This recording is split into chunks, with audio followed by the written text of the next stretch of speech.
Yo, what's up? We have another new strat for ShadowGlow, and the score is pretty crazy. 643 million average damage. This new strat features the same team as before, but with a slight tweak. So the first thing you want to do is you either level up your Metadru, give him Ascension, and give him Divinate as well, or you can just do this. You go to Prep, Divine Synthesis Pot, and you put him in one of these slots right here, so he can be tanky enough to not die. Now, if you do decide to level up your Metadru, then you can give him the Divinate as well, which is going to be even better, but that's going to ruin your Metadru for Falsehood of Fantasy. So I went with this route right here. Once you've done that, you're going to be switching the positions around. Now you're only going to be running 2 front lines instead of 4. So the idea behind this is you don't want your Metadru to die and get maximum stacks of the Burden of Duat stacks, and instead you want your Lapis to get as much Burden of Duat stacks and allow Drew to boost her stats with his S1. So with this lineup, you funnel all of the Burden of Duat stacks to your Lapis, and Drew, whenever he S1, he will boost Lapis' stats by 100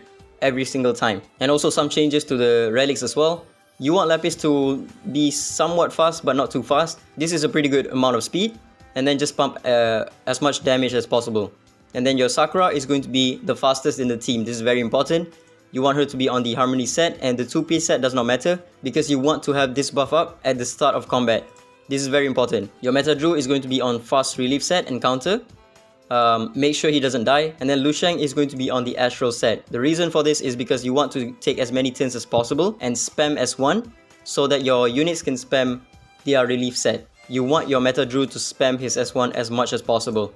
And then now, your Unas is going to be on relief set but no Avatara. Now the reason for this is because during the multiply phase, you don't actually want Unas to proc an Avatara. What ends up happening is sometimes when your Lapis takes the turn, does her nuke, she does not have an attack buff, or even the chariot buff from your Shenpin. So you actually want your allies to move before your Shenpin, before your Lapis does. And then lastly, your Shenpin is going to be on relief set and Avatara. First turn is going to go to Sakura.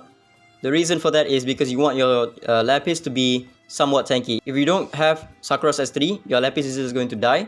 And also, very important thing, right now my Lapis is level 70, but if you have a level 60 Lapis, you want to be running 3 units in the front instead of 2. So turn 1 is going to go for Sakura. She's going to use the S3, and then the boss is going to nuke right here, and you don't die. So you get 1 stack of the Burden of Duat. In a typical run, you usually get about 4 stacks of Burden of Duat to your Lapis, and it's really hard for Lapis to die right here.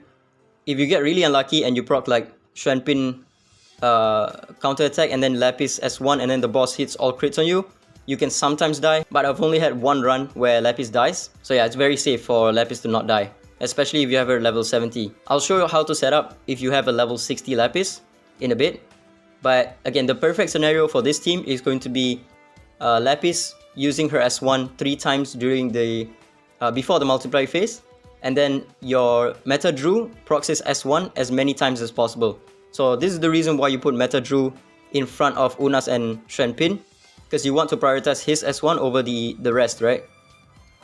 It all depends on whether you proc S1 on Metadru and Lapis, and then during the multiply phase, your Lapis is either going to do like 10 million or 20 million or even 30 million, sometimes even 50 million. I'll show you a run where I did like an insane amount of damage. There we go, 677.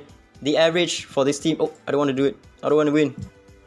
So the average for this team, even if you don't want to like semi-manualate with the times 20 tech, it's around 500 million. Right now my Lapis is level 70, so she's tanky enough to survive with 2 units in the front. But if your Lapis is level 60, what you want to do is just put your Lu Sheng in the front. Do not put your Unas in the front, because then your Unas is going to get priority for his S1 for the relief procs. So you just want to put your Lu Sheng here, and then your Lu Sheng is going to be on defense, and speed. You can also give him the Stone Vein set to give him more tankiness, just so that he does not get the most stacks of Burden of Duat. Sakura will never get 1 stack of Burden of Duat because she has a shield buff. If you guys don't know, the shield buff will prevent you from getting damage, which means you will not get any stacks of Burden of Duat. Again, for a level 60 Lapis, you're going to be doing this, run 3 units in the front.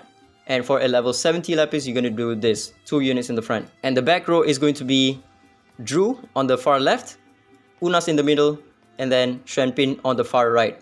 And with this team, given the best RNG, can get 1 billion on full auto. This was how my 10 run went with the 643 million average.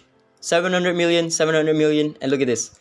955 million on full auto, by the way. So it is possible to hard lock ShadowGlow now if you get the perfect RNG and you get like 1 billion 10 times. But that RNG is really high, so it's not gonna happen anytime soon. Now if you play it on manual, you'll get this score right here.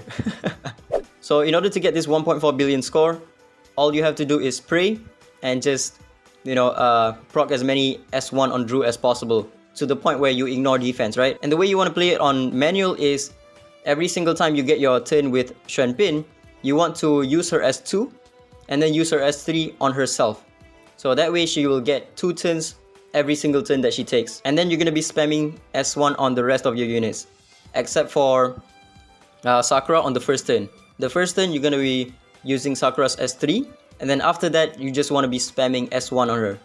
But during the multiply phase, you want to use her S3 to proc the Harmony set, and then you can do your nuke with your Lapis.